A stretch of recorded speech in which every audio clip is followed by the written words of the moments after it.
আসলে নাই, আজকে আমি এসেছি। আমার আমার পিছে নদীর পানি দেখেন কিরকম এই ঝলমল টলমল করতেছে। আর আমার এই ডান পাশে আছে সিংলা বাড়ি। এই হ্যাঁ, আমি ছোটবেলা শুনেছি এই সিংলা বাড়ি নাকি এই এই সিংলা বাড়ি কিমরি পরে গাড়ি। আর আমার বাম পাশে আছে পাটাক গ্রাম, যেখানে কিমরি পরে ডেরাম একবারে ডেরাম।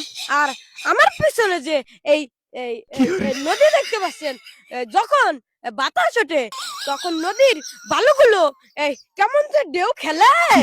আর এই যে কাঁচা দেখতে পাচ্ছেন, যখন জোয়ার ওঠে তখন এখানকার মানুষজন হাই জোরে শিলাপোক মারে। এই সেই শিলাপোকের যে জোরে ভাই, মনে হয় যেন একটা ইরানের প্লাস্টিক মিসাইল, যেটা ইসরায়েলে গিয়ে পড়লো। আর আমার সরকারের কাছে বিনীত আবেদন যে এখানে যেন কাঁচা দিয়ে যেন পাইলস দিয়ে একটু করে মানে মেলাতে করে পাহানা তৈরি করে দেওয়া হয়, যাতে এখানকার মানুষগুলো সুতির মতো করে এখানে শিলাপক দিতে পারে সুন্দরভাবে। আজকের মতো আমি ফজু ভাই এখানেই শেষ করতেছি।